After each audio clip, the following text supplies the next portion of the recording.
ನಮಸ್ತೆ, ನಮ್ಮ ಕುಟುಂಬ ಕನ್ನಡ ವ್ಲಾಗ್ಸ್ಗೆ ತಮ್ಮೆಲ್ಲರಿಗೂ ಸ್ವಾಗತ. ನಾನು ನಿಮ್ಮ ಪ್ರೀತಿಯ ಕನ್ನಡತಿ ಭಾಗ್ಯ. ಫ್ರೆಂಡ್ಸ್, ಎಲ್ಲರೂ ಹೇಗಿದ್ದೀರಾ?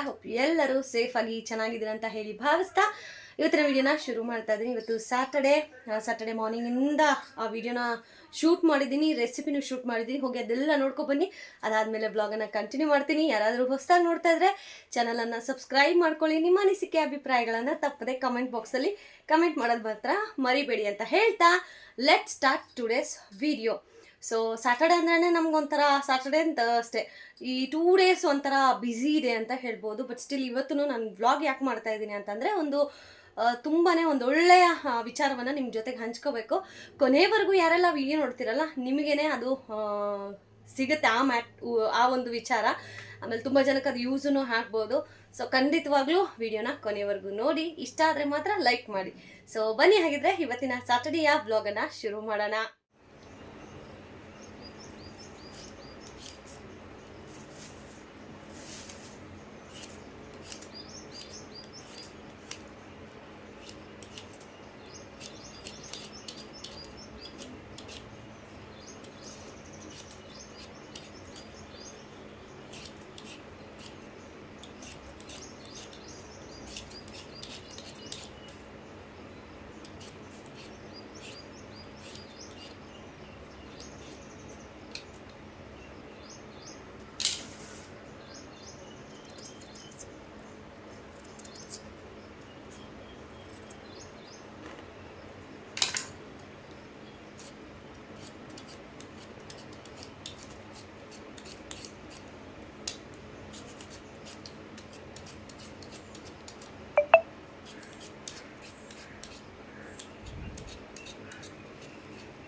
Hi Paryant, good morning.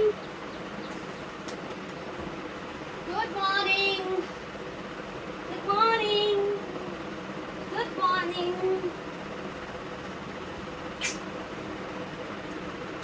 Ida banta. Good morning. Come. Wake up. Come.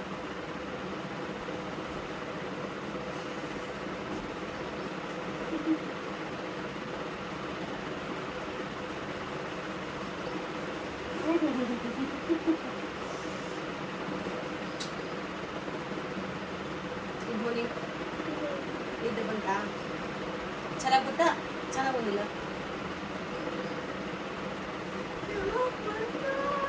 ಏನು ಬೇಕು ಟಿಫನ್ ಇವತ್ತು? ಸ್ಯಾಟರ್ಡೆ ಅಲ್ವಾ?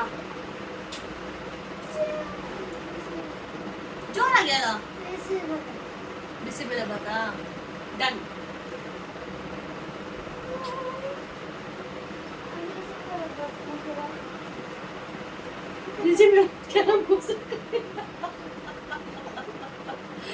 ಬಿಸಿಬೇಳೆ ಭಾತ್ಗೆ ರೆಡಿ.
ಕಂದ ಈಟ್ರಿಗೆ ಹಾಕಿದ್ದೀನಿ ಚಾಮಿ.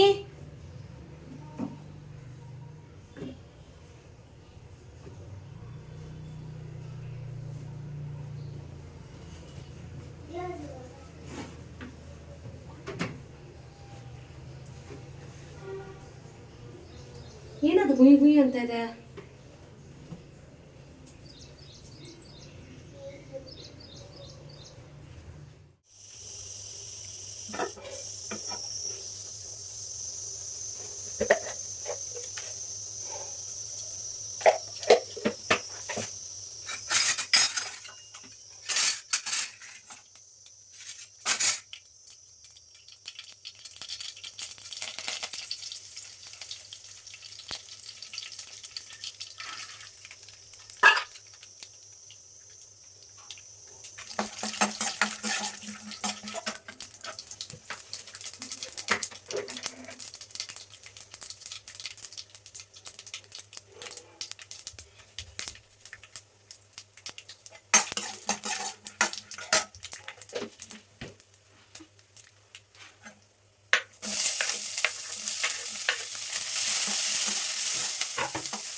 ಸೊ ನೋಡಿದ್ರಲ್ಲ, ವಿತೌಟ್ ವಾಯ್ಸ್ ನಮ್ಮ ಮನೇಲಿ ಎಷ್ಟು ನಿಶಬ್ದ. ಆಚೆಗಡೆ ಇರುವಂತಹ ಆ ಹಕ್ಕಿಗಳು ಚಿಲಿಪಿಲಿ ಎಷ್ಟು ಒಂಥರ ಮನಸ್ಸಿಗೆ ಖುಷಿ ಆಗುತ್ತೆ. ಅದು ಅರ್ಲಿ ಮಾರ್ನಿಂಗ್ ಅಂತಂದರೆ ನೀವು ಕೇಳೋದೇ ಬೇಡ. ಏನಪ್ಪ ಇವತ್ತು ಅರ್ಲಿ ಮಾರ್ನಿಂಗ್ ಸ್ಯಾಟರ್ಡೇನು ಅಂತ ಅಂದ್ಕೊಂಡ್ರಾ? ಅಫ್ಕೋರ್ಸ್ ಫ್ರೆಂಡ್ಸ್, ಇವತ್ತು ನಮ್ಮ ಯಜಮಾನ್ರಿಗೆ ಆಫೀಸಲ್ಲಿ ಏನೋ ಮೀಟಿಂಗ್ ಇದೆ, ಅರ್ಲಿ ಮಾರ್ನಿಂಗ್ಗೆ ಬರೋಕ್ಕೆ ಹೇಳಿದ್ದಾರೆ ಅಂತ ಹೇಳಿ ಅವರು ಪಾಪ 7:30ಗೆ ಮನೆಯಿಂದ ಹೊರಟ್ರು. ಸೊ ಅವರು ಬಿಸಿಬೇಳೆಭಾತೆಲ್ಲ ತಿನ್ನೋದಿಲ್ಲ. ಸೊ ಅವ್ರು ಈ ಥರ ಆಫೀಸ್ಗೆ ಹೋದಾಗ ಮೀಟಿಂಗ್ಗೆ ನಾನು ನನ್ನ ಮಗ ಪೊಂಗಲ್ಲು ಬಿಸಿಬೇಳೆಭಾತ್ ಎಲ್ಲ ಮಾಡ್ಕೋತೀವಿ. ಬಿಕಾಸ್ ನಮ್ಮ ಯಜಮಾನ್ರಿಗೆ ಈ ಪೊಂಗಲ್ಲು ಬಿಸಿಬೇಳೆಭಾತ್ ಅವೆಲ್ಲ ಇಷ್ಟ ಆಗೋದಿಲ್ಲ. ಅದಕ್ಕೆ ಅವರು ಈ ರೀತಿ ಮೇನ್ ಬ್ರ್ಯಾಂಚ್ ಆಫೀಸ್ಗೆ ಹೋದಾಗ ನಾವು ಈ ರೀತಿ ಪೊಂಗಲ್ಲು ಬಿಸಿಬೇಳೆಭಾತ್ ಮಾಡ್ಕೋತೀವಿ. ಆ್ಯಂಡ್ ಬಿಸಿಬೇಳೆಭಾತ್ ರೆಸಿಪಿ ಆಲ್ಮೋಸ್ಟ್ ಎಲ್ಲ ಹೆಣ್ಮಕ್ಳಿಗೂ ಗೊತ್ತಿರುತ್ತೆ. ಇವತ್ತು ನಾನು ನನ್ನ ಡಯಟನ್ನು ಮುರಿಯುವಂತಹ ದಿನ. ನಾನು ಆಗಲೇ ಹೇಳಿದ್ನಲ್ವ, ಒಂದೊಳ್ಳೆ ಮಾಹಿತಿನೂ ಸಹ ಇರುತ್ತೆ, ಕೊನೆವರೆಗೂ ನೋಡಿ ಅಂತ. ಸೊ ಇವತ್ತು ಫೈನಲಿ ನನ್ನ ಡಯಟನ್ನು ನಾನು ಕಂಟಿನ್ಯೂ ಮಾಡೋಕ್ಕಾಗಲಿಲ್ಲ. ತುಂಬ ಬೇಜಾರಾಗ್ತಾಯಿದೆ ನನಗೆ. ನಾನು ಯಾವಾಗ ಊರಿಂದ ಬಂದನಲ್ಲ, ಊರಲ್ಲಿದ್ದಾಗ ಸ್ವಲ್ಪ ಆರಾಮಾಗಿ ಇದ್ಬಿಟ್ನಲ್ಲ. ಸೊ ಅದೇನಾಯಿತು, ಬಾಡಿಗೆ ರೆಸ್ಟ್ ಸಿಕ್ಕಂಗೆ ಆಗ್ಬಿಡ್ತು. ಸೊ ಹೋಗಿ ಒಳಗಡೆ ಏನಾದರೂ ಕೆಲಸ ಮಾಡೋಣ ಅಂದರೆ ಅಯ್ಯೋ ಯಾರು ಮಾಡ್ತಾರೆ ಕೆಲಸ ಅನ್ನೋ ಥರ ಫೀಲ್ ಆಗ್ತಾಯಿದೆ. ಬಾಡಿ ಗಿವ್ ಅಪ್ ಮಾಡಿಬಿಟ್ಟಿದೆ ಲಿಟ್ರಲಿ. ಅದರಲ್ಲಿ ಬೇರೆ ಲಾಸ್ಟ್ ಟೈಮು ನಾನು ಹಾಸ್ಪಿಟಲ್ಗೆ ಹೋಗಿ ಬಂದಾಗಲೂ ಸಹ ನೆಕ್ಸ್ಟ್ ಡೇ ನಾನು ಕಂಪ್ಲೀಟ್ ನಾನು ಆ ಕೆಲಸನ ಮಾಡ್ಕೊಂಡಿದ್ದೀನಿ, ಒಂದು 15 ಡೇಸ್ ರೆಸ್ಟ್ ತೊಗೊಂಡು. ಈಗ ಜಸ್ಟ್ 3 ದಿನಕ್ಕೆ ನಮ್ಮ ಅತ್ತಿಗೆ ಚೆನ್ನಾಗಿ ತಿನ್ನಿಸಿ ಕೂರಿಸಿ ನನಗೆ ಅಡುಗೆ ಮಾಡೋಕ್ಕೆ ಬಗ್ತಾ ಇಲ್ಲ. ಸೊ ಈ ಥರ ಆದಾಗ ಹೇಗೆ ನಾವು ಅದನ್ನು ಓವರ್ಕಮ್ ಮಾಡೋದು ಅಂತ ಹೇಳಿ ಶೇರ್ ಮಾಡ್ತೀನಿ, ಓಕೆನಾ? ಸೊ ನಾನು ಊರಿಂದ ಬಂದು ಆಲ್ಮೋಸ್ಟ್ 1 ವಾರ ಆಗೋಯ್ತೇನೋ ಅಪ್ಪ. ವಾರ ಆದ್ರೂ ನನಗಿನ್ನೂ ಈ ರೂಢಿಗೆ ಅಂದರೆ ನನ್ನ ಲೈಫ್ ಸ್ಟೈಲ್ ಏನು, ನಾನು ಡಯಟ್ ಮಾಡ್ತಾಯಿದ್ದೆ, ಈ ಒಂದು ಲೈಫ್ ಸ್ಟೈಲ್ಗೆ ನನಗೆ ಇನ್ನೂ ಅಡ್ಜಸ್ಟ್ ಆಗೋಕ್ಕಾಗ್ತಾ ಇಲ್ಲ ನನಗೆ. ಬಿಕಾಸ್ ನಮ್ಮ ಬಾಡಿ ಹೇಗೆ ಅಂತ ಅಂದರೆ, ನಾವು ಎಷ್ಟು ಎನರ್ಜಿ ಕೊಡ್ತೀವೋ ವಾಪಸ್ಸಷ್ಟು ಎನರ್ಜಿ ಬರುತ್ತೆ ಅಂತ ಗೊತ್ತಾಯಿತು. ಸೊ ನಮ್ಮಲ್ಲಿರುವಂತಹ ಕೆಲವೊಂದು ಚಕ್ರಗಳಾಗಲಿ, ಹಾರ ಆಗಲಿ, ಇವೆಲ್ಲ ಆ್ಯಕ್ಟಿವ್ ಆಗಿದ್ದಾಗಲೇ ನಾವು ಆ ದಿನ ಪೂರ್ತಿ ಆ್ಯಕ್ಟಿವ್ ಆಗಿರೋಕ್ಕೆ ಚಾನ್ಸು. ಸೊ ಇಷ್ಟು ದಿನ ನಾನು ಕಲಿತಂತಹ ವಿದ್ಯೆಯನ್ನು ಮರೆತೇ ಹೋಗ್ಬಿಟ್ಟಿದ್ದೆ ಮೀನ್ಸ್ ನನಗೆ ಟೈಮ್ ಇರಲಿಲ್ಲ, ಹುಷಾರಿರಲಿಲ್ಲ, ಹಾಸ್ಪಿಟಲಲ್ಲಿ ಇದ್ದಾಗ ನನಗೆ ಒಂದೇ ಓಡ್ತಾ ಇದ್ದಿದ್ದು, ವೈ ಅನ್ನೋ ಕ್ವಶ್ಚನ್ ಮಾರ್ಕ್. ಬಟ್ ಇವತ್ತು ನಾನು ಕೂತು ಯೋಚನೆ ಮಾಡಬೇಕಾದ್ರೆ ನಂಗೆ ಅನ್ನಿಸ್ತು, ಆಗಲೇ ನಾನು ಸ್ವಲ್ಪ ಹೀಲಿಂಗ್ ಮಾಡಿದರೆ ಇಷ್ಟುವರೆಗೂ ಬರ್ತಿರ್ಲಿಲ್ವಲ್ಲ ಅಂತ ಹೇಳಿ. ಬಟ್ ಈಗ ಸ್ವಲ್ಪ ಬೆಟರ್ ಅಂತ ಹೇಳ್ಬೋದು. ಸೊ ನೀವು ಹೇಗೆ ಈ ರೀತಿ ಎಲ್ಲ ಹೋಗಿರ್ತೀವಿ ಮತ್ತೆ ಒಂದು ಲೈಫ್ ಸ್ಟೈಲ್ಗೆ ಅಡ್ಜಸ್ಟ್ ಆಗೋಕ್ಕಾಗೋದಿಲ್ಲ ಅಂತ ಅಂದಾಗ ಏನು ಮಾಡಬೇಕು ಅಂತ ಹೇಳಿ ನಾನು ಹೇಳ್ಕೊಡ್ತೀನಿ. ಖಂಡಿತವಾಗ್ಲೂ ಯಾರೂ ಹೇಳ್ಕೊಟ್ಟಿರೋದಿಲ್ಲ. ಖಂಡಿತವಾಗ್ಲೂ ಈ ಒಂದು ಉಪಾಯನ ನೀವು ಬಳಸ್ಕೊಳ್ಳಿ. ಏನಪ್ಪ ಅಂತಂದರೆ, ಆ್ಯಸ್ ಯೂಶ್ವಲ್ ನೀವು ಅಲಾರಾಮ್ಗಳನ್ನು ಇಟ್ಟಿರ್ತೀರಾ ಬೆಳಗ್ಗೆ ವೇಕಪ್ ಆಗಲಿಕ್ಕೆ, ವಾಕಿಂಗ್ ಹೋಗೋಕ್ಕೆ. ಈ ಅಲಾರಾಮ್ ಯಾವುದು ಆಫ್ ಮಾಡಬೇಡಿ, ಆ್ಯಸ್ ಯೂಶ್ವಲ್ ಅದೇ ಥರ ಇರಲಿ. ಸೆಕೆಂಡ್ ಪಾಯಿಂಟ್, ನೀವು ನಿಮ್ಮ ಬಾಡಿಗೆ ಐ ಆಮ್ ಸ್ಟ್ರಾಂಗ್, ನನ್ನ ಕೆಲಸ ನಾನೇ ಮಾಡ್ಕೋತೀನಿ, ಸೊ ನನ್ನ ಇವತ್ತಿನ ಎಲ್ಲ ಕೆಲಸಗಳನ್ನು ನಾನು ಕಂಪ್ಲೀಟ್ ಮಾಡ್ತೀನಿ, ಜಸ್ಟ್ 2 ಸೆಕೆಂಡ್ಸ್ ಅಷ್ಟೇ ಇದಕ್ಕೆ ತಗೊಳುತ್ತೆ. ಸೊ ಅದನ್ನು ಪಾಸಿಟಿವಿಟಿ ತುಂಬಿ, ನಿಮ್ಮೊಳಗಡೆ ನೀವು ಪಾಸಿಟಿವಿಟಿನ ತುಂಬಿ, ನನ್ನ ಕೈಲಿ ಆಗುತ್ತೆ, ಯಾಕಾಗೋದಿಲ್ಲ, ಐ ವಿಲ್ ಡೂ, ನಾನು ಮಾಡ್ತೀನಿ, ನನ್ನ ಈ ಡಯಟನ್ನು ನಾನು ಕಂಪ್ಲೀಟ್ ಮಾಡ್ತೀನಿ ಅಂತ. ಸೊ ಆ ಥರ ಈ 2 ಪಾಯಿಂಟ್ ನೀವು ಮಾಡೋದೇ ಆದರೆ ನಿಮ್ಮ ಬಾಡಿ ಆಟೋಮೆಟಿಕಲಿ ನೀವು ಆ್ಯಸ್ ಯೂಶ್ವಲ್ ಹೇಗಿದ್ದರೂ ಹಾಗೆ ಬರುತ್ತೆ. ಆ್ಯಂಡ್ ನಾನು ಡಯಟನ್ನು ಆಲ್ಮೋಸ್ಟ್ ನಾನು ತಳ್ಕೊಂಡು ಹೋಗೋಕ್ಕೆ ಮುಂದೆ ತುಂಬ ಪ್ರಯತ್ನ ಪಟ್ಟೆ. ಬಟ್ ಕೊನೆ ಮೂಮೆಂಟ್ಗೆ ನನ್ನ ಕೈಲಿ ಆಗಲೇ ಇಲ್ಲ. ಅದು ಬೇರೆ ಬಿಸಿಬೇಳೆ ಬಾತು, ತುಪ್ಪ ಇಲ್ಲದೆ ಬಿಸಿಬೇಳೆ ಬಾತ್ ತಿನ್ನೋಕ್ಕಾಗೋದಿಲ್ಲ. ತುಪ್ಪ ಹಾಕಿ ಬೆಳಗ್ಗೆ ಮಧ್ಯಾಹ್ನ 2 ಟೈಮ್ ಬಿಸಿಬೇಳೆ ಬಾತೇ ತಿಂದೆ. ಸೊ ನೆಕ್ಸ್ಟ್ ಡೇನೇ ನನಗೆ ಫುಲ್ ಬಾಡಿ ವೆಯ್ಟ್ ಆದಂಗೆ, ಆಮೇಲೆ ಬೆಳಗ್ಗೆ ಎದ್ದೊಳಕ್ಕಾಗ್ತಾಯಿಲ್ಲ, ಏನಿದು ಅಂತ ನಾನು ಪ್ರಶ್ನೆ ಮಾಡ್ಕೊಂಡಾಗ ನನಗೆ ಅರ್ಥ ಆಯಿತು, ದಿಸ್ ಈಸ್ ನಾಟ್ ಮೀ. ಕೇವಲ 3 ದಿನಕ್ಕೆ ನಾನು ನನ್ನ ಬಾಡಿ ಕಂಟ್ರೋಲೇ ತಪ್ಪಿಬಿಟ್ರೆ ಹೇಗೆ ಅಂತ ಹೇಳಿ ನೀವು ನಂಬೋದಿಲ್ಲ. ಅರ್ಧ ಗಂಟೆ ನಾನು ಹೀಲಿಂಗ್ ಮಾಡ್ಕೊಂಡ ಮೇಲೆ ಆಗ ಬೆಟರ್ ಆಗಿದ್ದೀನಿ. ಸೊ ಸಂಡೇ ನನ್ನ ಡಯೆಟ್ಗೆ ಏನೇನೆಲ್ಲ ಬೇಕಲ್ಲ ಆ ಐಟಮ್ಸ್ಗಳೆಲ್ಲ ತೊಗೊಬರೋಣ ಅಂತ ಹೇಳಿ ಅಂದ್ಕೊಂಡಿದ್ದೀನಿ. ಆ್ಯಂಡ್ ಅದರದ್ದು ಕಂಪ್ಲೀಟ್ ಲಿಸ್ಟ್ ಸಹ ರೆಡಿ ಮಾಡಿದ್ದೀನಿ ಸ್ಯಾಟರ್ಡೇನೆ. ಸೊ ನಮ್ಮ ಮೈಂಡು ಮತ್ತು ನಮ್ಮ ಬಾಡಿ ಇವೆರಡರ ಕಂಟ್ರೋಲ್ ನಮ್ಮ ಮೇಲೇ ನಮಗೆ ಇರುತ್ತೆ. ಸೊ ನಾವು ಹೆಂಗೆ ಕಂಟ್ರೋಲ್ ಮಾಡ್ತೀವೋ ಹಾಗಿರುತ್ತೆ.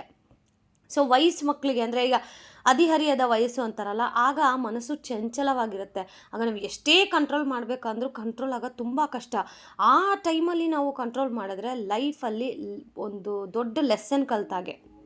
ಸೊ ನಾವು ಅವಾಗೆಲ್ಲ ಮೈಂಡು ಸ್ಟ್ರಾಂಗ್ ಇರೋದಕ್ಕೆ ಯಾವುದೇ ಅಡ್ಡದಾರಿಗಳು ಹಿಡಿದೆ ಮನೆಯವ್ರು ಹೇಳ್ದಾಗೇ ಮದುವೆ ಮಾಡಿಕೊಂಡು ಲೈಫ್ ಹೇಗೋ ಒಬ್ಬಳು ಗೃಹಿಣಿಯಾಗಿ ಜೀವನವನ್ನು ನಡ್ಸ್ಕೊಂಡು ಹೋಗ್ತಾ ಇದ್ದೀವಿ. ಬಟ್ ವೀಕ್ ಮೈಂಡೆಡ್ ಯಾರು ಇರ್ತಾರಲ್ಲ, ಸೊ ಅಂಥವರಿಗೆ ಪಾಪ ಅದೊಂದು ರೀತಿ ಲೈಫ್ ಟೈಮ್ ಮರೆಯೋಕ್ಕಾಗದೇ ಇರೋಂತಹ ಕೆಟ್ಟ ಅನುಭವಗಳೆಲ್ಲ ಆಗಿಬಿಡುತ್ತೆ. ಸೊ ಅದಕ್ಕೆ ಹೇಳೋದು, ನಮ್ಮ ಬಾಡಿ ನಮ್ಮ ಮೈಂಡ್ ನಮ್ಮ ಕಂಟ್ರೋಲಲ್ಲಿ ಇರಬೇಕು. ಸೊ ಆ್ಯಸ್ ಯೂಶ್ವಲ್ ನೆಕ್ಸ್ಟ್ ಡೇಯಿಂದ ನಾನು ಡಯಟ್ ಸ್ಟಾರ್ಟ್ ಮಾಡ್ತೀನಿ. ಸೊ ಅದೊಂದು ಗೋಲ್ ಇಟ್ಕೋಬೇಕು ನಾವು, ಇದು ಮಾಡಲೇಬೇಕು ಅಂತ. ಇನ್ನು ಬ್ರೇಕ್ಫಾಸ್ಟ್ ಎಲ್ಲ ಆಯಿತು. ಇನ್ನು ಮಂಡೇ ಬೆಡ್ಶೀಟ್ಸ್ ಎಲ್ಲ ಕ್ಲೀನ್ ಮಾಡಬೇಕಲ್ಲ, ಸರಿ ಇವತ್ತು ಏನು ತೆಗಿಯೋದು ಅಂತ ಅದನ್ನೇ ಇಲ್ಲಿ ರೆಡಿ ಮಾಡ್ತಾಯಿದ್ದೀನಿ. ಯಾಕೆ ಗೊತ್ತಾ, ನನ್ನ ಮಗನ್ನ ಮಲಗ್ಸೋಕ್ಕೆ.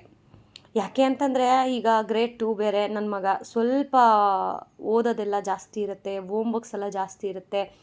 ಸಾಯಂಕಾಲ ಸ್ಕೂಲಿಂದ ಬಂದ ತಕ್ಷಣವೇ ಅವ್ನು ತುಂಬ ಟಯರ್ಡ್ ಫೀಲ್ ಆಗ್ತಾ ಇರ್ತಾನೆ.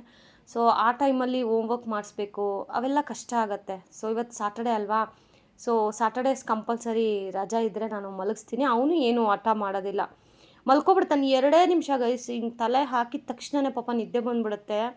ಒಂದೊಂದು ಸತಿ ಅನಿಸುತ್ತೆ CBSE ಹಾಕಿಬಿಟ್ಟು ತಪ್ಪು ಮಾಡಿಬಿಟ್ವಾ. ಯಾಕಂತಂದರೆ CBSEಯಲ್ಲಿ 14 ಸಬ್ಜೆಕ್ಟ್ಸು, ಲಾಸ್ಟ್ ಟೈಮ್ 13 ಇತ್ತು, ಈಗ AI ಸಬ್ಜೆಕ್ಟ್ ಬೇರೆ ಆ್ಯಡ್ ಆಗಿದೆ. 13 ಸಬ್ಜೆಕ್ಟ್ಸು ಹೇಗೆ ಮಗು ಈ ವಯಸ್ಸಿಗೆ ಅಂತ ತುಂಬ ಅವನಿಗೆ ಪಾಪ ಬರ್ಡನ್ ಆಗ್ತಾಯಿದೆ. ಬಟ್ ಅವ್ರಿಗೆ ಹೇಳ್ಕೊಡುವಂತಹ ಟೀಚರ್ಸ್ ಏನಿದಾರಲ್ಲ ಅವರಿಗೊಂದು ಹ್ಯಾಟ್ಸ್ ಆಫ್ ಹೇಳಬೇಕು. ಅದನ್ನು ಅಷ್ಟು ಈಸಿಯಾಗಿ ಮಕ್ಕಳಿಗೆ ಕಲಿಸ್ತಾ ಇದ್ದಾರೆ. ಸೊ ಇನ್ನು ಆಲ್ಮೋಸ್ಟ್ ಎಲ್ಲ ಕೆಲಸ ಮುಗೀತು. ಇನ್ನು ನಾನು ಸಾಯಂಕಾಲ ಸ್ನಾನ ಮಾಡಿಕೊಂಡು ಪೂಜೆ ಗೀಜೆ ಮಾಡ್ಕೋಬೇಕು. ಈಗ ನನ್ನ ಮಗನ್ನ ಮಲಗಿಸಿ ನಾನು ಒಂದು 2 ಅವರ್ ಮಲ್ಕೋಬೇಕು. ಬಿಕಾಸ್ ಮಧ್ಯಾಹ್ನದ ಹೊತ್ತು ನಿದ್ದೆ ಮಾಡಿ ಆಲ್ಮೋಸ್ಟ್ ಒಂದು ವಾರದ ಮೇಲೆ ಆಗೋಯ್ತು. ಬಿಕಾಸ್ ನನ್ನ ಮಗನ ಪಕ್ಕ ಮಲ್ಕೊಂಡು ರೂಢಿ ಅಲ್ವಾ. ಸೊ ಮಧ್ಯಾಹ್ನದ ಹೊತ್ತು ಪಕ್ಕ ಯಾರೂ ಇಲ್ಲ ಅಂತಂದರೆ ಒಂಥರ ಬೋರ್ ಅನಿಸುತ್ತೆ. I am getting emotional. ಅದಕ್ಕೆ ಅಂತ ಹೇಳಿ ಮಲ್ಕೋತಾ ಇರಲಿಲ್ಲ ಇವತ್ತು. ಅದಕ್ಕೆ ಬೇಗ ಬೇಗ ಕೆಲಸ ಎಲ್ಲ ಮುಗಿಸಿ ಮಲ್ಕೊಬಿಡೋದು. ಸೊ ಈವ್ನಿಂಗ್ ಎದ್ದು ಪೂಜೆ ಎಲ್ಲ ಮಾಡಿಕೊಂಡ್ರೆ ಆಯ್ತಲ್ವಾ. ಆ್ಯಂಡ್ ಇವತ್ತಿನ ವ್ಲಾಗ್ ಹೇಗೆ ಅನ್ನಿಸ್ತು ತಪ್ಪದೆ ಕಮೆಂಟ್ ಮಾಡಿ, ಓಕೆನಾ? Lots of love.